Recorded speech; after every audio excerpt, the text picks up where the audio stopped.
गावत संतत शंभु भवानी, गावत संतत शंभु भवानी। अरुघट संभव मुनि विज्ञानी, अरुघट संभव मुनि विज्ञानी। व्यास आदि कवि बरज बखानी, व्यास आदि कवि बरज बखानी। कागभूषण गरुण के ही आरती श्री रामायण जी की। कलिमल हरने विषय रस फीकी, कलिमल हरणी विषय रस फीकी। शुभग श्रृंगार मुक्ति जुबती की, शुभग श्रृंगार मुक्ति जुबती की। दलन रोग भव मोरि अमी की, दलन मोरे अमी की। तात मात सब विधि तुलसी की, तात माई रामायण जी की। कीरति कलेत ललित सिय पी की, कीरति कलित ललित सिय पी की। आरती श्री रामायण जी की, आरती श्री रामायण जी की। कीरति कलित ललित सिय पी की, कीरति कलित ललित सिय पी की। कर्पूरगौरं करुणावतारं संसार सारं भुजगेन्द्रहारं सदा वसतं हृदयारण्ये भवं भवानी सहितं नमामि। त्वमेव माता च पिता त्वमेव, त्वमेव वधू च शिखा त्वमेव, त्वमेव वेद्या द्रविडं त्वमेव, त्वमेव शरणं मम देव देव। त्वमेव शरणं मम देव देव, त्वमेव शरणं मम देव देव। एक बार दोनों हाथ रखें, महामंत्र के साथ आज की कथा में प्रवेश करेंगे। ओ हरे कृष्णा कृष्ण कृष्णा हरे हरे, हरे राम राम राम हरे हरे। हरे कृष्णा कृष्ण कृष्णा हरे हरे, हरे राम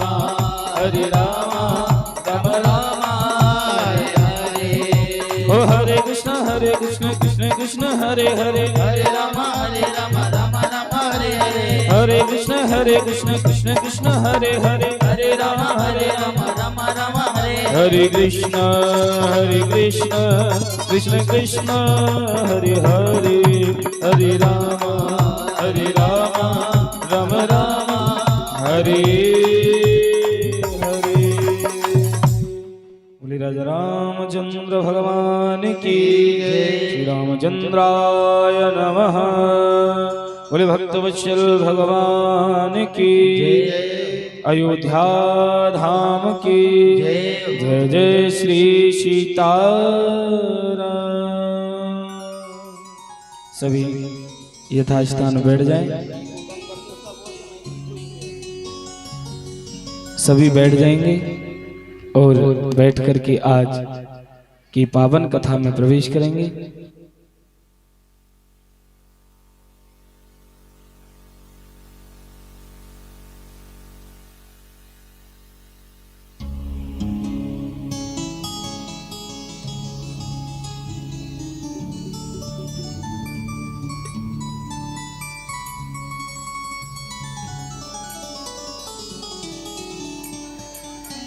अब अगला कार्यक्रम है हमारा माल्यार्पण।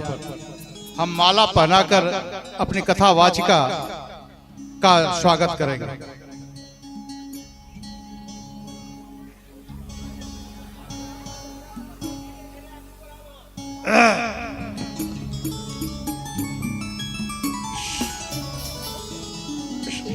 संतोष कुमार सिंह की पत्नी गुड़िया देवी अगर आई है तो मंच पर आवे।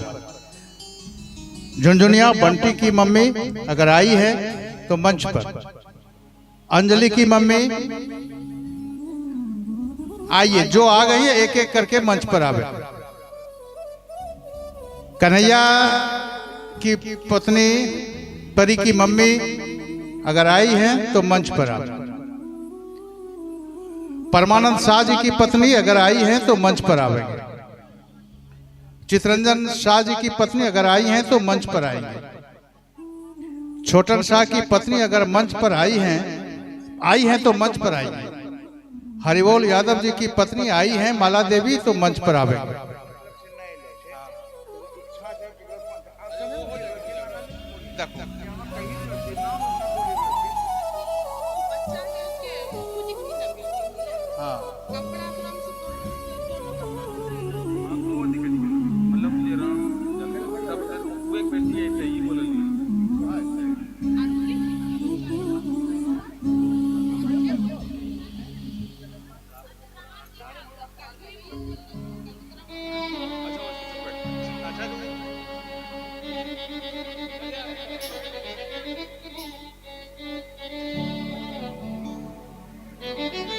कैलाश चौधरी जी की पत्नी अगर आई हैं तो मंच पर चले आवेंगे।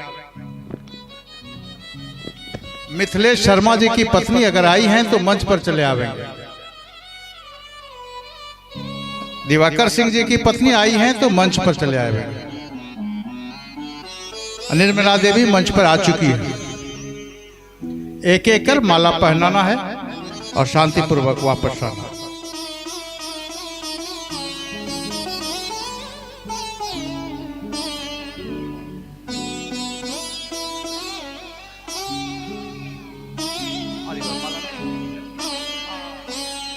बोल दिया क्या है, रखा दे दिए।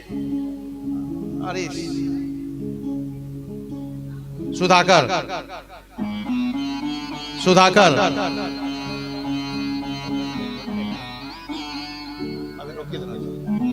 माला माला जो तुरंत तुरंत तुरंत। अरे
जो माला पहना चुकी हो कृपया मन से बाहर चले।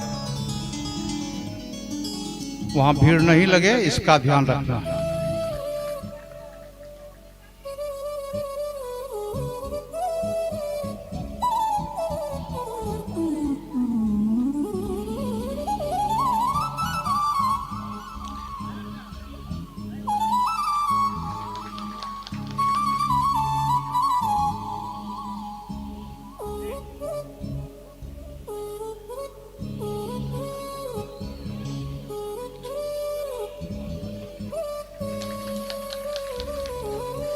जो माला पहना चुकी हैं वो कृपया मंच से नीचे चले आएंगे। जगह ले लेंगे तो ज्यादा बेहतर होगा।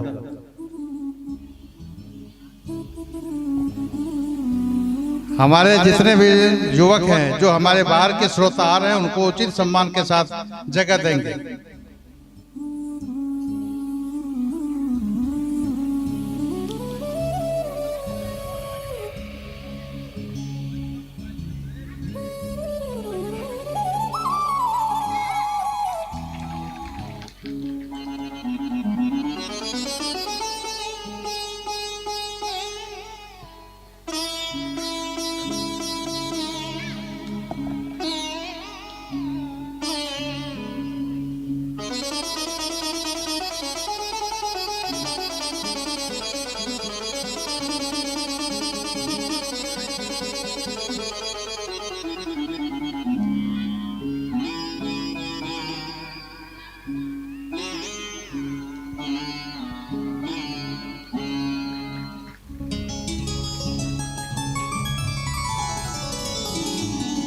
हुआ तो तखनिए देना राम जन्म होते तब ना भाई, नहीं तो सब कुछ लाने के रखोगे होते तखनी ले लो, अखनी रखो अपना रखो, रखो। और हमारा तो कार्यक्रम हो गया। अब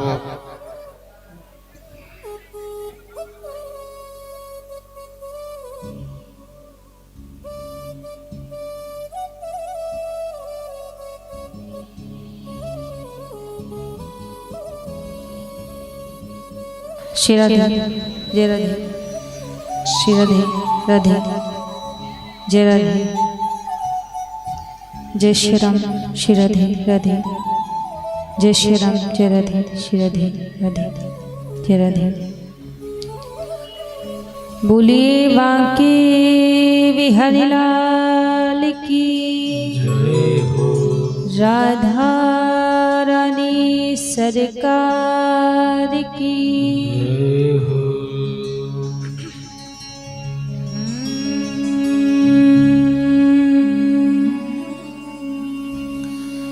हरि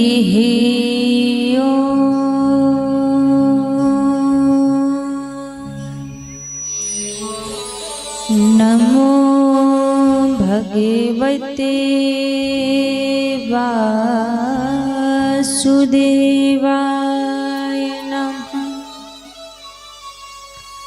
स्वस्ति श्री गणेशाय नमः।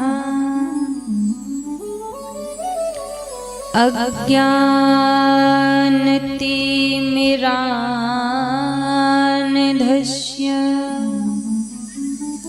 ज्ञानाञ्जनशलाकया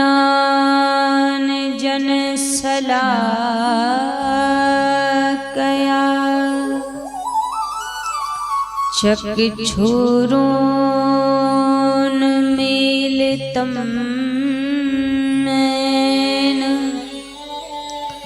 तस्मै श्री गुरवे नमः।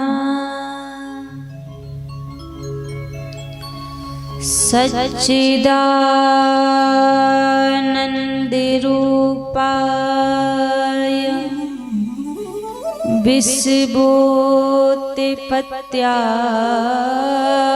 विश्वोत्पत्त्यादिहेतवे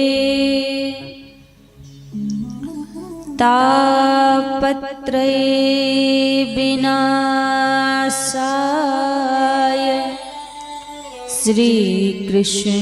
श्रीकृष्णाय वयं नुमः। जय जय श्री राधारमण, जय जय नवल किशोर, जय गोपी चित्तचोर प्रभु, जय जय माखन चोर। सीता मेरी मात है, पिता मेरे रघुनाथ, इन दोनों के चरणन में कोटि कोटि प्रणाम। आइए हनुमान जी विराजिए, कथा कहूँ मति अनुसार, प्रेम सहित आसन लाग्यो विराजिए पवन कुमार। एक बार सभी महामंत्र बोलेंगे। हरे कृष्ण कृष्ण कृष्ण हरे हरे, हरे कृष्ण कृष्ण हरे हरे हरे राम राम राम हरे हरे हरे राम राम राम हरे हरे। बोलिए रामचंद्र भगवान की जय हो श्री राधा रमण लाल की जय हो हनुमान जी महाराज की जय हो।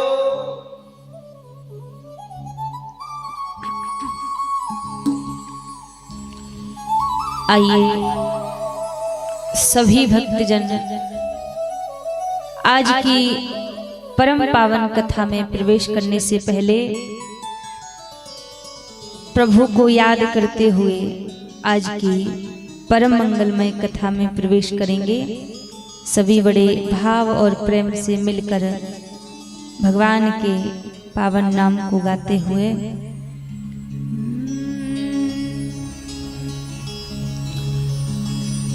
मेरा कोई ना सहारा बिन तेरे। प्रभु से कहिए हे नाथ, आपके सिवा हमारा कोई दूसरा आश्रय नहीं है, आपके बिना हमारा कोई दूसरा सहारा नहीं है। सभी मिलकर प्रभु से कहिए मेरा कोई ना सहारा बिन तेरे, नंदलाल सवरिया मेरे। मेरा कोई न सहारा बिन तेरे, नंदलाल सवरिया मेरे। मेरा कोई ना सहारा बिन तेरे, नंदलाल सवरिया मेरे। मेरा कोई न सहारा बिन तेरे, नंदलाल सवरिया मेरे। नंदलाल सवरिया मेरे। ओ नंदलाल सवरिया मेरे। नंदलाल सवरिया मेरे। नंदलाल सवरिया मेरे। मेरा कोई न सहारा बिन तेरे, नंदलाल सवरिया मेरे। ओ मेरा कोई न सहारा बिन तेरे, नंदलाल सवरिया मेरे। जय हो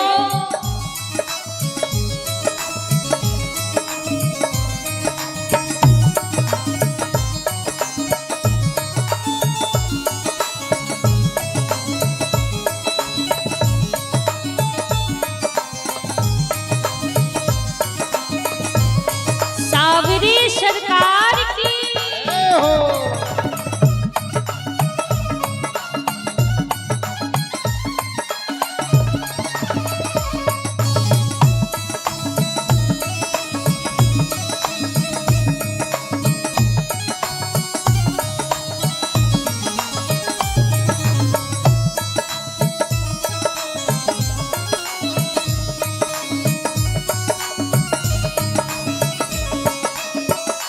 प्रभु तेरे बिन मेरा कौन यहाँ। ओ प्रभु तेरे बिन मेरा कौन यहाँ। प्रभु तेरे बिन मेरा कौन यहाँ। प्रभु तेरे बिन मेरा कौन यहाँ। अब तुम्हें छोड़ मैं जाऊं कहाँ।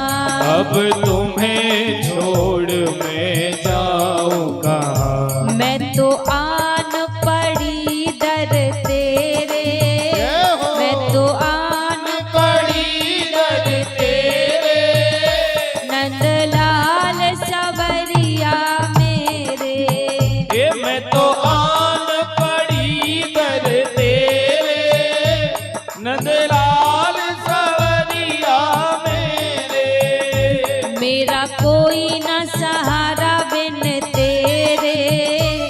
नंदलाल सवरिया मेरे।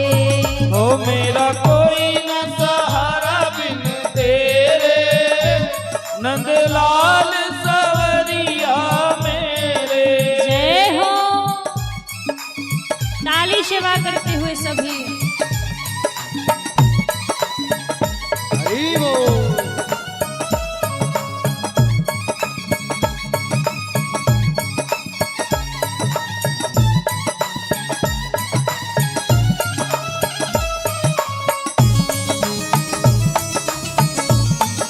हरि बोल।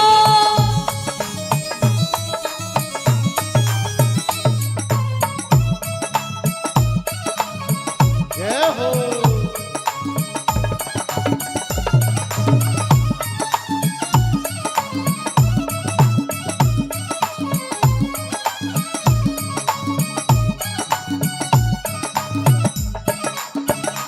मैंने जन्म लिया जग में आया, मैंने जन्म लिया जग में आया।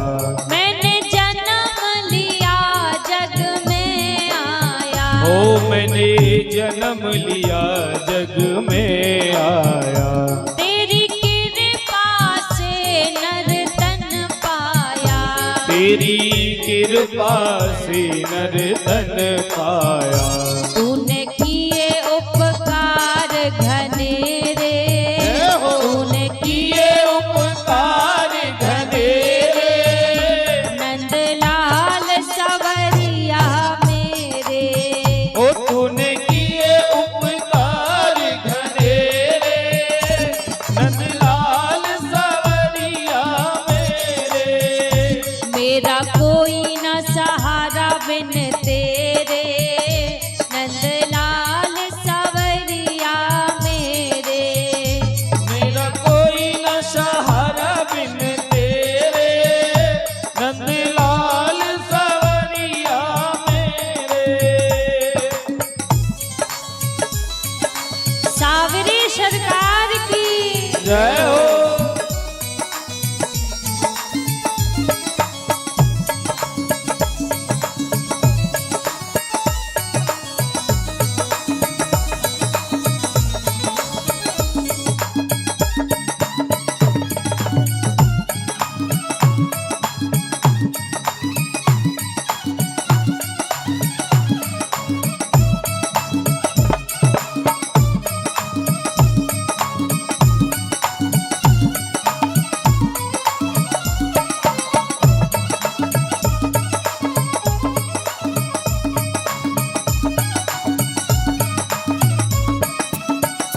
प्रभु आ जाओ, अब आ जाओ, प्रभु आ जाओ, अब आ जाओ।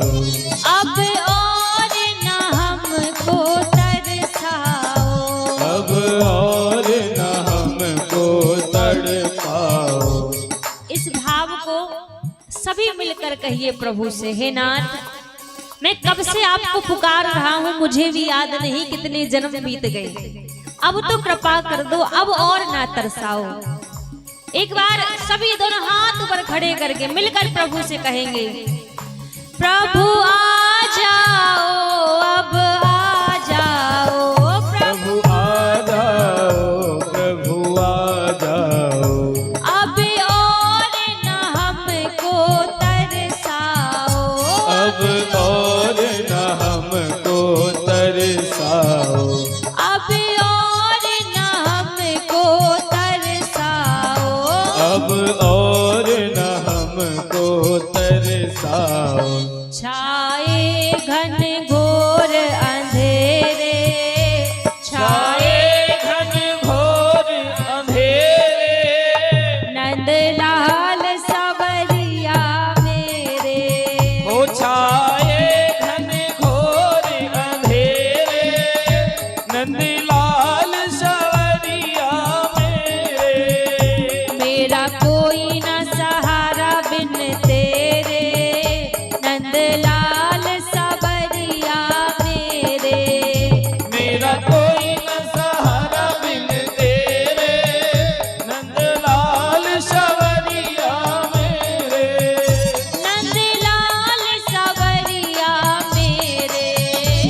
नंदलाल सवरिया मेरे, नंदलाल सवरिया मेरे, ओ नंदलाल सवरिया मेरे। दोनों हाथ पर खड़े करके मिलकर कहिए एक बार, मेरा कोई नंदलाल सवरिया मेरे, नंदलाल सवरिया मेरे, ओ नंदलाल सवरिया मेरे, नंदलाल सवरिया मेरे, ओ नंदलाल सवरिया मेरे, नंदलाल सवरिया मेरे, ए नंदलाल सवरिया मेरे। मेरा कोई न सहारा बिन तेरे, नंदलाल सवरिया मेरे। मेरा कोई न सहारा बिन तेरे, नंदलाल सवरिया मेरे। बोलिए बांके बिहारी लाल की जय हो, रामचंद्र भगवान की जय हो। आइए सर्वप्रथम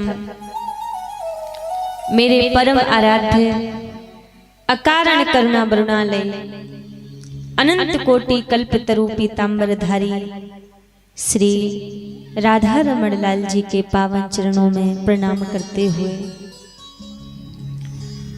अनंत बलवंत संत श्री हनुमंत लाल जी महाराज के चरणों में प्रणाम करते हुए सभी संत समाज, विप्र समाज, विद्युत समाज, कथा में उपस्थित सभी भक्तजनों के हृदय में विराजित मेरे लोक लोचन सावरी सरकार के श्री चरणों में व्यासपीठ की ओर से बंदन प्रणाम करते हुए आज की परम पावन कथा में सभी बड़े भाव से प्रवेश करेंगे। एक बार सभी प्रेम से कहिए जय श्री राम, जय श्री राम, जय श्री राम, जय श्री राम। महाराज प्रभु का नाम ऐसा है जितनी बार जिह्वा पे आवे, जितनी बार मुख में आवे, उतनी बार हृदय को पावन करे, पवित्र करे। ऐसा प्रभु का नाम है। तुलसीदास जी कहते हैं भगवान का नाम कहाँ होना चाहिए। अब विचार कीजिए, आपके घर में, पूरे घर में अंधेरा लगा हुआ है, पूरे घर में अंधेरा है, आपके पास दीपक एक है, आप उस दीपक को कहाँ रखोगे? आप यदि उस दीपक को घर के अंदर रखोगे तो अंदर तो उजेला हो जाएगा, प्रकाश हो जाएगा, पर बाहर अंधेरा रहेगा। और यदि आप उस दीपक को लाके घर के बाहर रख दो तो बाहर प्रकाश हो जाएगा, अंदर अंधेरा रहेगा। तो आप उस दीपक को कहाँ रखोगे? कहाँ रखोगे? उस दीपक को आप रखोगे घर की दहलीज पर। दहलीज पर क्यों रखोगे? दहलीज पर रखने पर बाहर भी प्रकाश रहेगा और भीतर भी प्रकाश रहेगा। वैसे ही तुलसीदास जी कह रहे हैं राम नाम मणि दीप धरूं, जेह देहरी द्वार, तुलसी भीतर बाहरों, जो चाहे उजियार। तुलसीदास जी कह रहे हैं भगवान का जो नाम है, ना ही उसको हृदय में रखो, हृदय में भगवान के प्रति अनुराग रखो, पर नाम हृदय में छिपा के ना रखो। यदि नाम हृदय में छिपा कर रखोगे तो हृदय में प्रकाश होगा, जीवन में प्रकाश नहीं होगा। और आप सोचो हृदय में भगवान का नाम ना हो केवल बाहर दिखाने के लिए भगवान का नाम रख लिया जाए तो जीवन हो सकता है सुंदर बन जाए, पर मन सुंदर नहीं बन पाएगा, मन में प्रकाश नहीं हो पाएगा। तो फिर भगवान के नाम को कहाँ रखो? ना इधर रखो ना बाहर रखो, तो रखो कहाँ? जिह्वा पर रखो। जिह्वा पर राम नाम रखोगे तो अंदर भी प्रकाश रहेगा और आपके संसार में जीवन में भी प्रकाश रहेगा। राम नाम मणिदीप धरूं जेह देहरी द्वार। और हमारी जो देह है, जो मानव रूपी शरीर है, इसकी देहरी जिह्वा है। तो जिह्वा पर भगवान के नाम को रखो। जिह्वा पर भगवान का नाम रहेगा तो भीतर भी प्रकाश रहेगा और बाहर भी प्रकाश रहेगा। व्यक्ति के शरीर में जो हमारी पूरी देह है, इस देह में 3 स्थान ऐसे बताए हैं कि उन्हीं 3 स्थानों में से भक्ति प्रवेश करती है और उन्हीं 3 स्थानों में से पाप प्रवेश करता है। हमारी पूरी देह में 3 स्थान ऐसे हैं, चाहो तो वहां से भक्ति भी अंदर प्रवेश कर जाए और चाहो तो पाप अवगुण भी वहां से प्रवेश कर जाए। कौन कौन से 3 स्थान हैं? पहला है व्यक्ति के नेत्र। नेत्रों से भक्ति भी प्रवेश कर सकती है और नेत्रों से पाप भी प्रवेश कर सकता है। और दूसरा व्यक्ति के कान। कानों से भक्ति भी हृदय में प्रवेश कर जाएगी और संसार के पाप भी प्रवेश कर जाएंगे। और तीसरा है व्यक्ति की जिह्वा। जिह्वा से भगवान का नाम, भगवान की भक्ति भी अंदर जा सकती है और संसार के अवगुण भी अंदर जा सकते हैं। ये 3 स्थान व्यक्ति की पूरी देह में है कि इनमें से अति शीघ्र भगवान की भक्ति अंदर जाती है। देखो, कहते हैं ना, हमेशा नेत्रों से उसी चीज को देखो जो चीज हमारे लिए ठीक है। जिस चीज को देखने से हमारे हृदय में कोई अवगुण ना जावे, उसी वस्तु को देखो।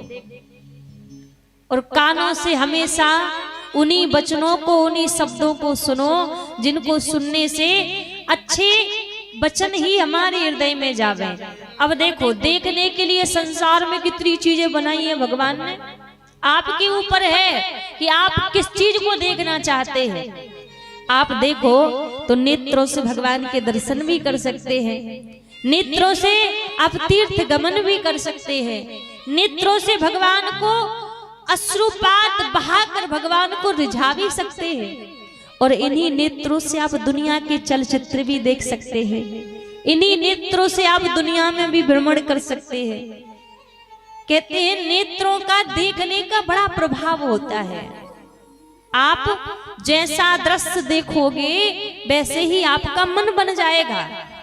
इसलिए नेत्र भी बड़े बंधे हुए होने चाहिए, सावधान होने चाहिए। आजकल लोगों को नेत्र तो भगवान ने दिए हैं, लेकिन नेत्र बंधे हुए नहीं हैं। अब आप कहोगे क्या नेत्र भी बंधते हैं? महाराज, संत कहते हैं, शास्त्र कहते हैं, नेत्र भी बंधते हैं। जिन्होंने 2 नेत्रों को बांध लिया, 2 नेत्रों को साध लिया, उसने अपने जीवन को साध लिया। और जिसने अपने नेत्रों को नहीं साध पाया, वो भले कितना बड़ा साधक बन जाए, वो अपने जीवन को भी नहीं साध सकता। तो पहले हमारे नेत्र हैं, इनसे भक्ति भी प्रवेश कर जाएगी और अवगुण भी प्रवेश कर जाएंगे। अब एक बात आपसे पूछे, आपके नेत्रों को ज्यादा सुख कौन सी वस्तु देखने में होता है? सही सही जवाब देना। कहाँ आप अपने नेत्रों को जाके लगाते हो? कहाँ लगाते हो? अब इसका जवाब नहीं निकलेगा। क्यों नहीं निकलेगा? क्योंकि हम हमेशा उस मार्ग पर नेत्र लगाते ही नहीं है जहां से भक्ति प्रवेश करे। हम मंदिर जाएंगे, कितनी देर भगवान को देखेंगे? 1 मिनट, 2 मिनट, 3 मिनट से ज्यादा आ जाएंगे। और घर में जाके देख लो, यदि टीवी चल रही हो ना, तो 1-1, 2-2, 3-3 घंटे कब निकल जाएंगे पता ही नहीं चलेगा। तो हम नेत्रों को वहां लगाते ही नहीं है कि जहां से भक्ति अंदर जावे। जिन नेत्रों में श्याम सुंदर बस जाएं, ठाकुर जी जिन नेत्रों में बस जाएं, ये दुनिया की माया फिर उन नेत्रों को प्रभावित नहीं कर सकती। इसलिए इन नेत्रों में श्याम सुंदर को बसाओ, भगवान को बसाओ। जब ठाकुर जी ने कृष्ण अवतार धारण किया था और कंस के कहने पर पूतना जब भगवान को मारने के लिए गई तो पूतना ने माया का रूप बनाया था, बड़ा सुंदर रूप बनाया। पूरे गोकुल में जितने लोग भी पूतना को देख रहे थे सब पूतना के ऊपर मोहित हो गए, जिसने भी देखा सब मोहित हो गए। लेकिन जब नंद भवन में पूतना गई तो मैया यशोदा ने पूतना को नेत्र भर के भी नहीं देखा कि कौन है, कैसी है, कहां से आई है, मोहित नहीं हुई। क्यों? नेत्र तो सबके बराबर थे, रूप ही इतना सुंदर बनाया था, सब पूतना पर मोहित हो गए, पर मैया यशोदा मोहित क्यों नहीं हुई? क्योंकि पूतना ने रूप किसका बनाया था? माया का। और मैया यशोदा के नेत्रों में मायापति की छवि बसी थी, इसलिए माया प्रभाव नहीं दिखा सकती। कहते हैं ना, जिनकी नजरों में मोहन समाए वो नजर फिर तरसती नहीं है। ये तो प्रेम की बात है ऊधो, बंदगी तेरे बस की नहीं है। जिनकी नजरों में ठाकुर जी समा जाएं, प्रभु जिनकी नजरों में बस जाएं, फिर माया उसको प्रभावित नहीं कर सकती। तो यदि आप भक्ति के मार्ग पर आना चाहते हैं तो सबसे पहली साधना ही आपकी यही है कि सबसे पहले अपने नेत्रों को साधो। अपने नेत्र जिसने साध लिए उसने जीवन साध लिया, वरना आज चल रहे हैं सीधे रास्ते और नेत्र जा रहे हैं टेढ़े रास्ते। नेत्र सबके चंचल होते हैं, तो पहला नेत्र साधो। और दूसरा कहा कान, कानों में से आप जैसे शब्द सुनोगे हृदय में वैसे चित्रण बनने लग जाएगा। आज हम भगवान की छवि के बारे में आपको यहाँ पर सुनाएं कानों के द्वारा, और आप नेत्र बंद करके यदि उसी छवि का हृदय में चिंतन करोगे तो वही छवि आपके हृदय में बनने लग जाएगी। जो आप यहाँ से सुनोगे वही हृदय में प्रकट हो जाएगा। तो महाराज कानों से उसी वस्तु को सुनो, उन्हीं शब्दों को सुनो जो हमारे हृदय को अपवित्र ना कर सके। आजकल बच्चों से पूछो, लोगों से पूछो, आपको कुछ भागवत रामायण गीता में से कुछ याद है सो नहीं याद होगा, और फिल्मी गाने पूछ लो सो 10-10 20-20 ऐसे सुना देंगे। क्यों? क्योंकि इन कानों को हमने वही लगा रखा है। तो भक्ति दूसरी कानों में से प्रवेश करती है। और तीसरी है महाराज जिह्वा। आप जिह्वा में से चाहो, मुख से चाहो तो भक्ति को अंदर आप प्रवेश दे सकते हो, और जिह्वा में से चाहो तो आप संसार के अवगुणों को भी प्रवेश करा सकते हो। आज किसी से बोल दो कि आप माला लेके राम राम करो, भजन करो, एक माला पूरी नहीं हो पाएगी, पता नहीं कितनी नींद उनको आ जाएगी, माला नहीं कर पाएंगे। और वहीं यदि किसी की बुराई करने के लिए बैठे हो तो 2, 2.5, 3 घंटे कब निकल जाएंगे पता नहीं चलेगा। अब जिह्वा ने तो कहा नहीं कि आप बुराई करो या फिर भगवान को नाम लो, ये तो आपके ऊपर निर्भर है ना कि आप उस जिह्वा को, उस इंद्री को किस ओर लगा रहे हैं, ये आपके ऊपर है। तो ये 3 स्थान हमारे देह में ऐसे हैं जो भक्ति को भी प्रवेश करा देते हैं और संसार के अवगुणों को भी प्रवेश करा देते हैं। तो ये हमारे ऊपर है, हम इन तीनों स्थानों में किसके लिए जगह दे रहे हैं। तो भगवान का नाम कहा, मुख में, मुखमंडल में प्रभु का नाम होना चाहिए। भगवान का नाम मुख में शोभा देता है। अभी समय है, अभी मुख में भगवान के नाम को बिठा लो, अंत का पता नहीं। क्योंकि संत कहते हैं ना, बोलने को दी जुबा तू बोलता क्यों नहीं, कहने को हरि नाम है मुख खोलता क्यों नहीं। एक दिन अंत समय ऐसा आएगा तू राम कहना तो चाहेगा, पर राम कह नहीं पाएगा। इसलिए अभी राम नाम को इस हृदय रूपी, इस मुख के जिह्वा रूपी दहली पर राम नाम को विराजित कर लो तो जीवन सफल हो जाएगा, सार्थक हो जाएगा। कल हम सभी ने बड़े धूमधाम से भगवान भूत बावन भोलेनाथ का विवाह उत्सव मनाया। भगवान के गणों ने बड़ा सुंदर भगवान शंकर का श्रृंगार किया। जब गणों ने पहला प्रश्न भगवान भूत बावन भोलेनाथ से कहा था कि प्रभु आज तो रूप बन के बदल के कम से कम आप दूल्हा बन जाओ, तो भगवान शंकर ने जवाब क्या दिया था, मुझे ऐसा नहीं बनना है जैसा बनकर एक बार मिटना पड़े।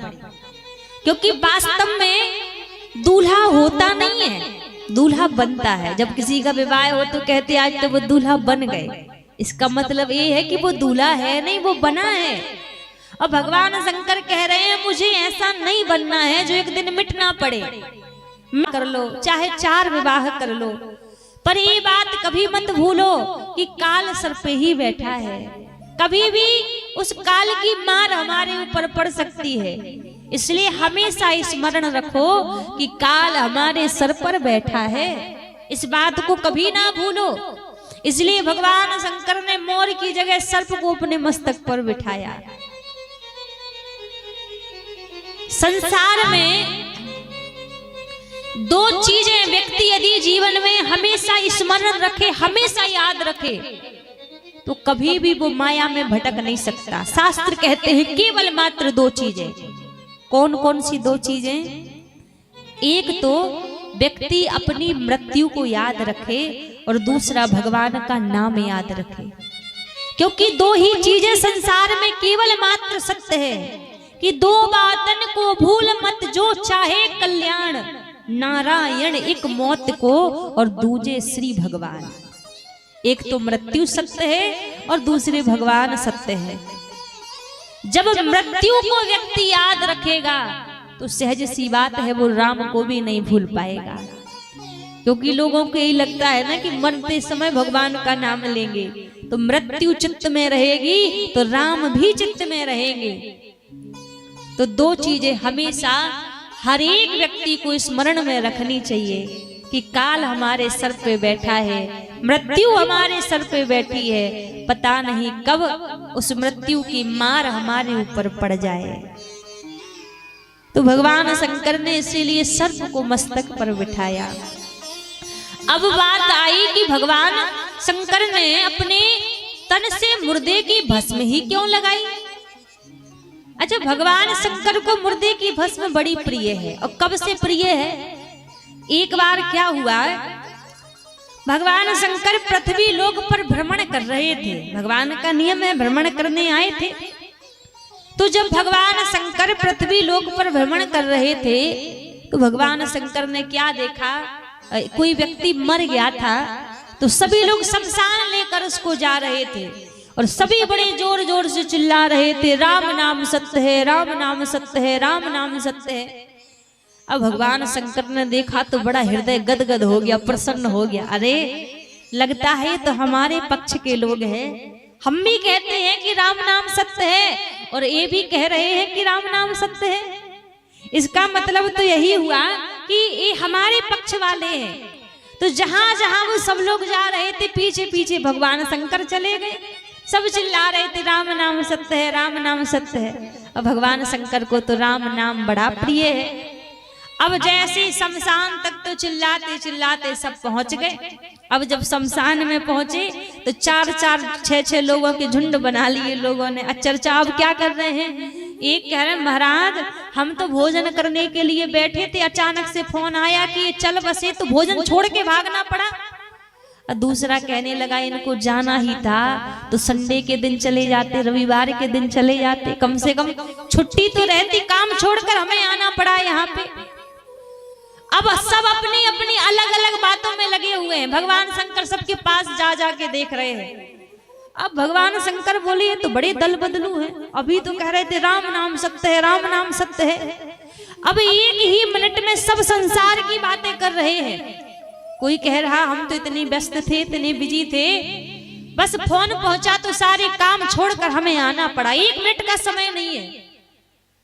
अच्छा एक बात यहाँ पे आपसे कहें, कई बार पता क्या होता है, हमें जरूर लगता है कि कोई मरा है या कोई संसार को छोड़ के गया है तो लोग उसके दुख में साथ देने के लिए आए, इसलिए शमशान जा रहे हैं।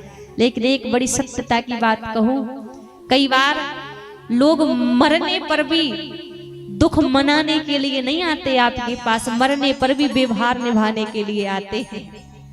यदि हम इनके मरने पर नहीं जाएंगे तो हमारे घर में कोई दुर्घटना होगी तो ये कैसे आ जाएंगे।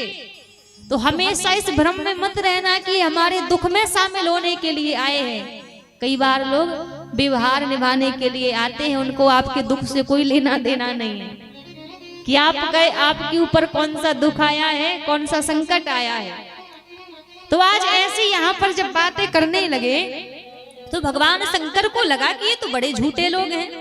हम तो सोच रहे थे कि हमारे पक्ष के हैं, पर ये तो बड़े झूठे अभी बोल रहे थे राम नाम सत्य है, अब अपनी ही बातों में लगे हैं। सबके पास जाकर देखा, सबकी अपनी बातें चल रही है।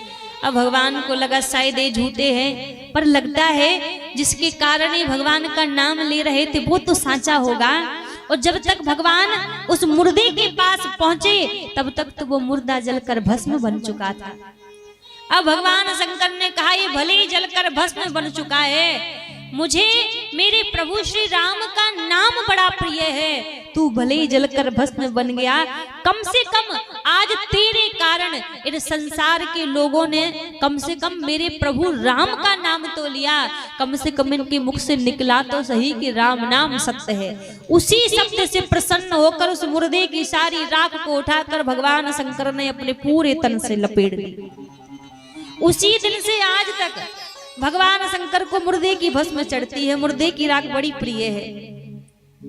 क्योंकि जो एक बार गलती से भी मुख से राम कह दे, भगवान शंकर तो गदगद हो जाते हैं, प्रसन्न हो जाते हैं, किसने तो मेरे प्रभु का नाम पुकारा है। तो इसीलिए भगवान शंकर ने आज हल्दी की जगह मुर्दे की भस्म चढ़ाई, बड़ी प्रिय है प्रभु को। अब जब दूल्हा बन गए, दूल्हा बनने के बाद जब घोड़े पर बैठने की बात आई तो भगवान शंकर बोले देखो मैं घोड़े पर तो बैठूंगा नहीं, जब हर समय मैं नंदी की सवारी करता हूं तो आज भी नंदी की ही सवारी करूंगा। और नंदी पर भी भगवान शंकर बैठे तो कैसे बैठे, उल्टे बैठे। अच्छा उल्टे क्यों बैठे? नंदी धर्म का प्रतीक है, जो बैल है, जो नंदी है वो धर्म का स्वरूप है। और भगवान शंकर नंदी पर उल्टे इसीलिए बैठे, भगवान शंकर कहना चाहते हैं आप भले ही संसार के सारे धर्मों को निभाओ, सारे कर्तव्यों को निभाओ, कोई बड़ी बात नहीं है, लेकिन धर्म की पूंछ को पकड़ कर चलोगे, धर्म को पकड़ कर चलोगे तो कभी भवसागर में डूब नहीं पाओगे। इसलिए भगवान शंकर उल्टे बैठे, नंदी की पूंछ पकड़कर, धर्म की पूंछ पकड़कर बैठे हैं। जीवन में आप कितने भी काम करो, कितने भी व्यस्त रहो, कितने भी संसार में रहो, बस अपने धर्म को पकड़कर चलो, आप कहीं डगमगा नहीं पाओगे। धर्म हमारे जीवन में होना चाहिए, और जीवन में यदि धर्म नहीं बचाना तो कुछ भी नहीं बचा हमारे जीवन में। इसलिए हमारे जीवन में धर्म बड़ा आवश्यक है, धर्म होना चाहिए। तो भगवान शंकर ने जितना भी यहाँ पर अपने स्वरूप का श्रृंगार किया, एक एक श्रृंगार में कुछ ना कुछ सिखाया है प्रभु ने।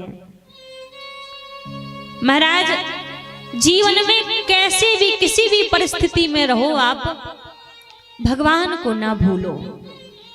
यदि भगवान को नहीं भूलोगे तो जीवन में आप कभी संसार के दुखों में फंस नहीं सकते, घबरा नहीं सकते, क्योंकि वास्तव में कुछ है हमारे साथ जाने वाला तो केवल भगवान का नाम ही है।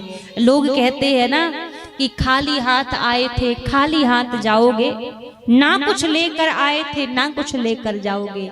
एक बात आपसे कहें, आधी बात तो सत्य है, पर आधी बात हमें लगता है आधी बात कुछ और है। खाली हाथ आए थे खाली हाथ जाओगे, ना कुछ लेकर आए थे ना कुछ लेकर जाओगे, यही सब कहते हैं ना। लेकिन हमें लगता है खाली हाथ आए तो थे पर खाली हाथ जाओगे नहीं। जो कर्म तुमने यहाँ पर किए हैं वो कर्म साथ में लेकर जाओगे। उन कर्मों से कहीं नहीं बच सकते आप, कहीं वो कर्म आपका पीछा नहीं छोड़ सकते। इसीलिए कर्म बड़े संभल संभल के करो, पता नहीं कब कर्मों की मार ही हमारे ऊपर पड़ जाए। इसीलिए संत कहते हैं जीवन बड़ा छोटा है, बड़े संभल संभल के चलो। आजकल व्यक्ति कोई तन के मद में बैठा है, कोई धन के मद में बैठा है, कोई संसार के मद में बैठा है। पर महाराज किसी चीज का मद मत करो, इस तन में कुछ नहीं रखा है, हाड़ मांस की देह है। हमारे ब्रज में संत कहा करते हैं, क्यों इतना इतराए रे ओ माटी के पुतले, क्यों इतना इतराए रे ओ माटी के पुतले, क्यों इतना इतराए रे ओ माटी के पुतले, क्यों इतना इतराए रे ओ माटी के पुतले, माटी के पुतले ओ माटी के पुतले, माटी के पुतले ओ माटी के पुतले, माटी के पुतले ओ माटी के पुतले, माटी के पुतले ओ माटी के पुतले। तेरा जीवन बीता जाए रे ओ माटी के पुतले, तेरा जीवन बीता जाए रे ओ माटी के पुतले, क्यों इतना इतराए रे ओ माटी के पुतले, ओ क्यों इतना इतराए रे ओ माटी के पुतले।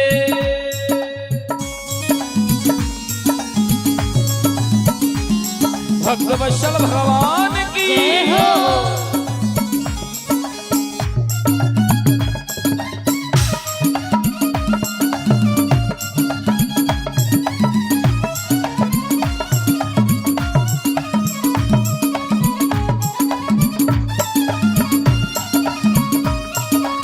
हरि बोल।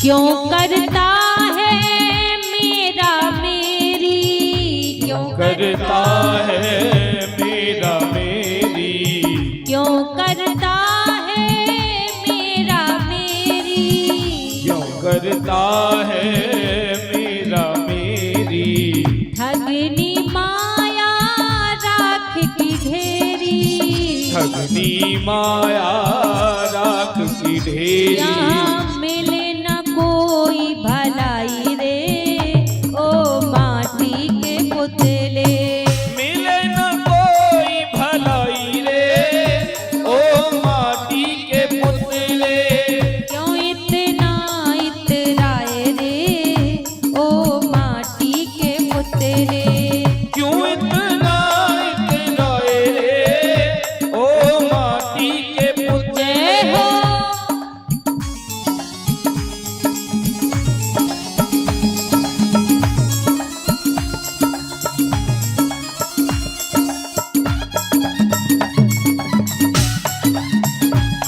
ताली सेवा करते हुए